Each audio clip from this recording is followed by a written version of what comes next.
बंदुखरात प्रकरणामधील सीडीआरवरून आता राजकारण पेटलंय। सुषमा अंधारे यांनी अंजली दमानिया यांचा भाजपशी संबंध जोडल्यामुळे दमानिया संतापल्या। अंधारेंच्या आरोपावरून पत्रकार परिषदेत दमानियांना रडू कोसळलं। सुषमा अंधारेंनी अंजली दमानियांचा भाजपसोबत संबंध जोडल्यानं दमानिया संतापल्यात। दमानियांनी खरातच्या मोबाईल फोनचे रेकॉर्ड म्हणजे सीडीआर सार्वजनिक केला होता।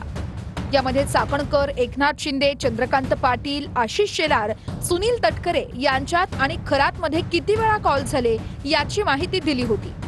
यातली नावं ही मुख्यमंत्र्यांच्या विरोधी लॉबीतली असल्याची टीका अंधारेंनी केली होती। या टीकेवरून दमानिया अंधारेंवर संतापल्या आणि त्यांना रडू कोसळलं।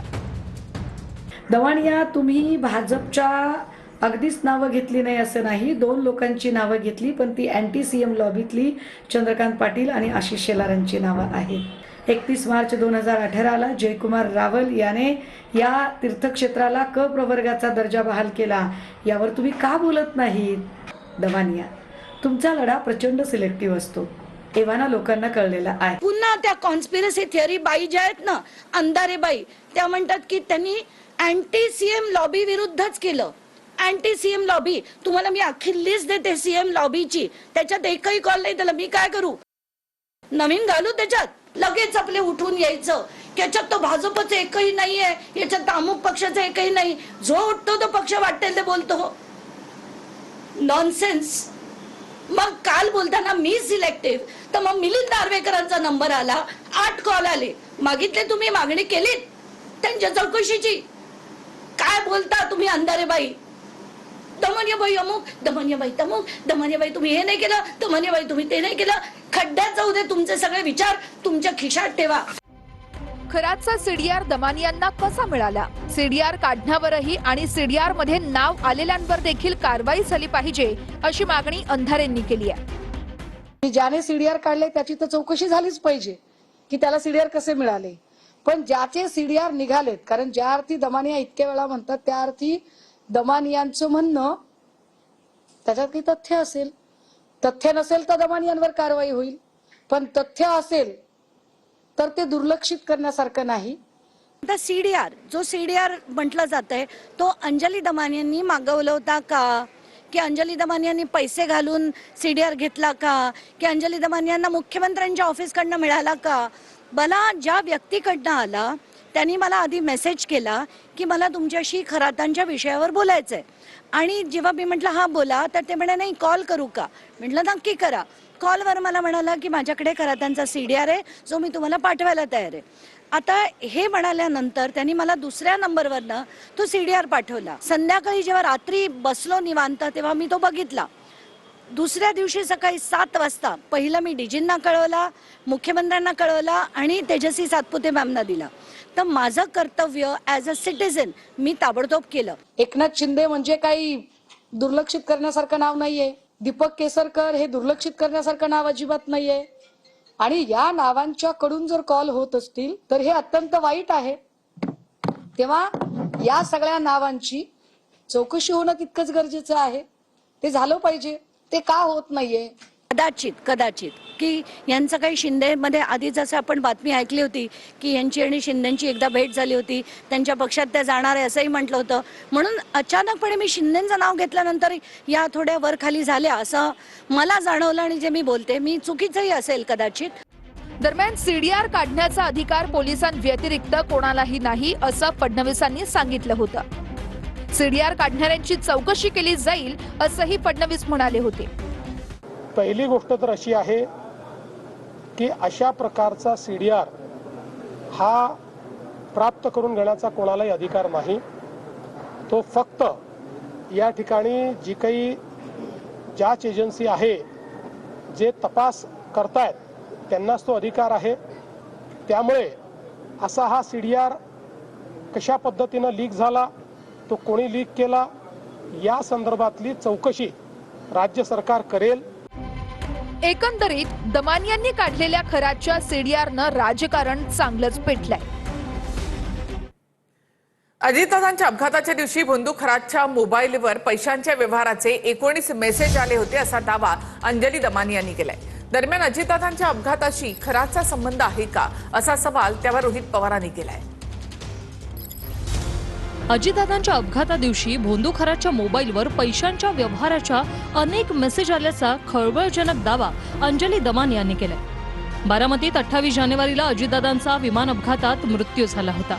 याच दिवशी भोंदूखराच्या खात्यावर समता पतसंस्थेकडून पैशांच्या व्यवहाराचे अनेक मेसेज आल्याचा दावा दमानी यांनी केलाय. 27 जानेवारी म्हणजे अजित पवारां गेल्याच्या त्यांचा अपघात झाल्याच्या एक दिवस आधी 17 SMS होते समताचे. 28 जानेवारी त्या दिवशीचे 19 मेसेज आहेत. 29 जानेवारी त्याच्यात 10 मेसेजेस आहेत. 31 जानेवारी 8 मेसेजेस आहेत. महिन्याभरात सुद्धा 8च्या वर नव्हते. हे दिवसाला 19 आलेत. काय ट्रान्झॅक्शन झालेत त्या समता पतसंस्थेत या सगळ्या गोष्टी बाहेर आल्या पाहिजेत आणि त्या येतील. अंजली दमानी यांच्या आरोपांनंतर रोहित पवारांनीही ट्विट करत या प्रकरणाच्या चौकशीची मागणी केली. आधी अजितदादांच्या घराबाहेर झालेला जादूटोणा आणि आता अंजली दमानिया यांनी दिलेली माहिती, भोंदूखराचा VSR कंपनीच्या विमानांमधून अनेकदा प्रवास आणि त्यांचे अनुयायी हे सगळं बघता अजितदादांच्या अपघाताशी खराचा काही संबंध आहे का या संदर्भात संशय अधिक गडद होत आहे. अजितदादांच्या घातपातासंदर्भात चौकशी करताना CIDने खरात आणि त्यांच्याशी संबंधित लोकांचा देखील तपास करायला हवा असं ट्विट रोहित पवारांनी केलंय. बारामती पोटनिवडणुकीसाठी सुनेत्रा पवारांनी उमेदवारी अर्ज दाखल केलाय. तुमच्या सेवेसाठी माझं दुःख तळघरात कोंडलं अशा शब्दात सुनेत्रा पवार भावूक झाल्या. काँग्रेसही रिंगणामध्ये उतरली असून आकाश मोरेंना उमेदवारी देण्यात आली आहे. दरम्यान सुनेत्रा पवारांचा अर्ज भरताना पवारांच्या कुटुंबातील एकही जण हजर नव्हते.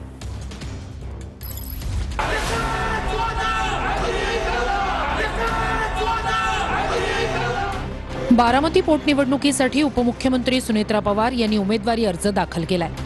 उपमुख्यमंत्री शिंदे, मंत्री चंद्रशेखर बावनकुळे, तटकरे, प्रफुल्ल पटेल यांच्यासह पक्षाचे वरिष्ठ नेते उपस्थित होते. अर्ज दाखल करण्यापूर्वी सुनेत्रा पवार भावूक झाल्याचं पाहायला मिळालं. बारामती म्हणजे दादांचा श्वास होता, म्हणूनच त्यांचा अखेरचा श्वास देखील बारामतीच्या मातीतच विसावला. त्या निर्जीव इमारती, तिनं बोलणारी पानं आणि फुलं सुद्धा आज दादांच्या आठवणीने रडत आहेत. 4 वेळा मुख्यमंत्री राहिलेल्या आदरणीय पवार साहेबांची सून म्हणून आणि 6 वेळा उपमुख्यमंत्री राहिलेल्या अजितदादांची पत्नी म्हणून मी गेल्या 40 वर्षात पवार परिवाराची काळजी घेतलेली आहे. आता बारामतीसह राज्याच्या जनतेची सुद्धा काळजी घेण्याची शक्ती मला मिळावी अशी ईश्वराकडे प्रार्थना करते. माझ्यासाठी केवळ पार्थ आणि जय हेच माझं कुटुंब नाही हे मी पहिल्यांदाही म्हटले होते. तर संपूर्ण बारामती हा माझा परिवार आहे. प्रत्येक बारामतीकर माझ्या कुटुंबाचा सदस्य आहे. सुनेत्रा पवार अर्ज दाखल करताना पवारांच्या कुटुंबातील एकही व्यक्ती उपस्थित नव्हती. बारामती विधानसभा पोटनिवडणुकीसाठी अर्ज भरायला निघण्यापूर्वी सुनेत्रा पवार अजितदादांच्या स्मृतीस्थळी गेल्या. दादांच्या स्मृतीस्थळी जाऊन सुनेत्रा पवार यांनी अभिवादन केलं. यावेळी त्या भावूक झाल्या.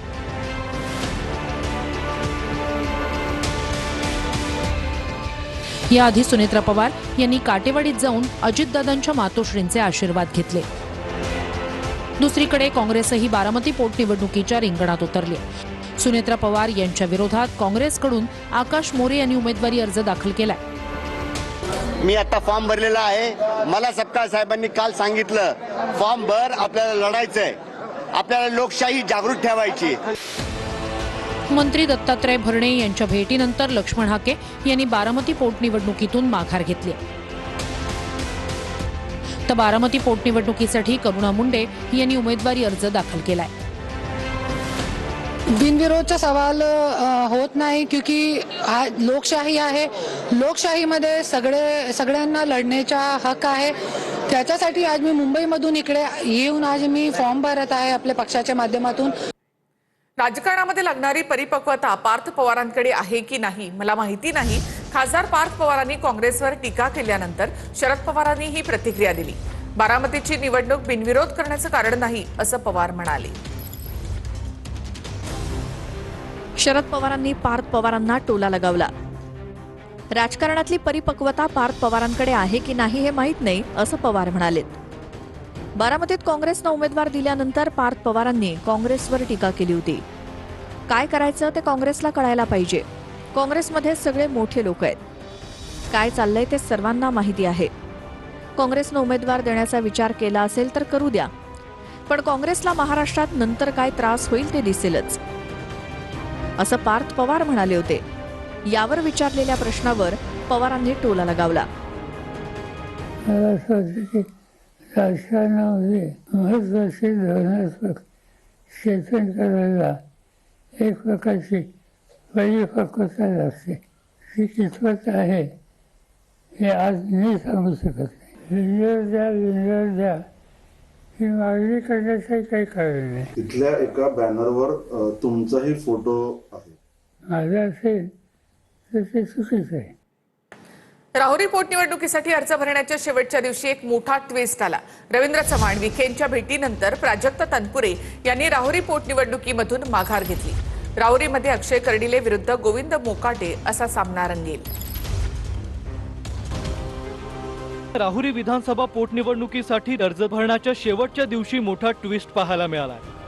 भाजप प्रदेशाध्यक्ष रवींद्र चव्हाण आणि राधाकृष्ण विखे पाटलांसोबतच्या भेटीनंतर प्राजक्त तनपुरेंनी या निवडणुकीतून माघार घेतली आहे.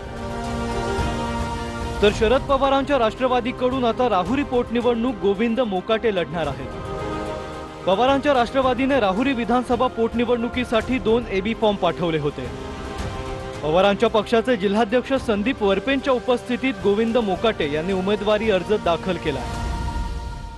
सगळ्यांनी मला पाठिंबा दिला आणि आज फॉर्म भरायसाठी सगळेजण इथे उभा राहिले. खऱ्या अर्थाने उमेदवारी ही जनतेची उमेदवारी. खऱ्या अर्थाने हा लढा जनतेसाठी लढा राहणार आहे. इथून पुढच्या काळात या महाविकास आघाडीचा लढा हा अनोखी निवडणूक खऱ्या अर्थाने तुम्हाला इथं राहुरी मतदारसंघात पाहायला मिळणार आहे. प्राजक्त तनपुरेंनी जेव्हा नाही म्हटलं, सकाळी ज्यावेळेला आम्ही चर्चा करत होतो, दुपारी 1च्या दरम्यान ज्यावेळेला त्याच्या पद्धतीने ते लढणार नाही असं दिसल्यानंतर आम्ही गोविंदराव मोकाटेंना या ठिकाणी निवडणुकीच्या बाबतीमध्ये निर्णय घेतला. भाजपकडून शिवाजीराव कर्डिलेंचे पुत्र अक्षय कर्डिले यांनी राहुर येथून उमेदवारी अर्ज दाखल केला. अक्षय कर्डिलेंचा भाजपकडून उमेदवारी अर्ज दाखल करण्यापूर्वी प्रदेशाध्यक्ष रवींद्र चव्हाण आणि पालकमंत्री राधाकृष्ण विखे पाटलांनी तनपुरेंची भेट घेतली. तनपुरे बंधू चव्हाण आणि विखे पाटलांमध्ये बंद दाराआड चर्चा झाली. या चर्चेदरम्यान तनपुरेंची मुख्यमंत्री फडणवीस यांच्यासोबत फोनवरून संवाद साधल्याचं बोललं जात आहे. या सगळ्या विकासात्मक कामांचं बद्दल विचार करतील. महायुतीचं पूर्ण सरकार हे त्यांच्या या सगळ्या मागण्याबद्दल सकारात्मक राहील. तालुक्यातले प्रश्न कुठेतरी मार्गी लागले पाहिजे या संदर्भात आम्ही प्रश्न त्यांना मांडले. या सर्व प्रश्नावरती त्यांनी अत्यंत सकारात्मक त्या ठिकाणी चर्चा केलेली आहे. नांदेडमध्ये 48 तासामध्ये 5 जणांची हत्या झाली आहे. या हत्येमुळे नांदेडमध्ये खळबळ माजली आहे. गेल्या 48 तासामध्ये नांदेड शहरात 1-2 नव्हे तर तब्बल 5 जणांची हत्या झाली आहे. आज नांदेड शहरातील श्रीनगर भागात सोनू कल्याणकर या 29 वर्षीय तरुणाची हत्या झाली आहे. 1-2 मारेकऱ्यांनी सोनू उर्फ अनिकेत शिवाजी कल्याणकर याला रस्त्यात गाठून धारदार शस्त्रानं हल्ला केलाय.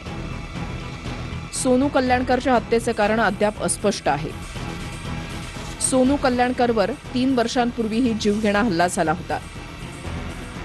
रिंदा गँगचा सदस्य गोलू मंगनाळेने सोनू कल्याणकरवर गोळीबार केला होता. गोलू मंगनाळे सध्या तुरुंगात असून सोनू कल्याणकर हा शिंदेच्या शिवसेनेचा कार्यकर्ता आहे. सोनू कल्याणकरच्या हत्या प्रकरणातील एका संशयिताला पोलिसांनी ताब्यात घेतलाय. अरिजित सिंग उर्फ अजय चव्हाणसह 2 मित्र चित्रपट बघून घरी जात होते. त्याच वेळेला साईलाला गँगच्या टोळक्यानं त्यांच्यावर तलवार आणि चाकूनं हल्ला केला. यात अरिजित सिंगचा जागीच मृत्यू झाला तर 1 जण जखमी झाला. साई गेहरवाल उर्फ लाला गँगचे सय्यद आवेज आणि मोहम्मद अरबाज याचाही मृत्यू झाला. दोन्ही बाजूचे 4 आरोपी भाग्यनगर पोलिसांनी ताब्यात घेतले. काहींचा शोध सुरू आहे. शनिवारी रात्री नांदेड शहरातील मुरमुरा गल्लीत रणजित सिंग तबेलेवाले या तरुणाची हत्या झाली आहे. रणजित सिंग तबेलेवाले तरुणावर 2 जणांनी तलवारीनं सपासप वार केले. या प्रकरणातील दोन्ही आरोपींना वजीराबाद पोलिसांनी अटक केली आहे. 48 तासामध्ये 5 जणांच्या हत्येमुळे नांदेडमधल्या कायदा सुव्यवस्थेचा प्रश्न उपस्थित झालाय. ह्यामध्ये आपण निष्पन्न केला जवळपास 4 आरोपी आतापर्यंत निष्पन्न झालेला आहे आणि 4ही आरोपी नांदेड पोलिसनं खूप काही तासातच आम्ही डिटेन पण केलेला आहे आणि पुढील तपास त्यामध्ये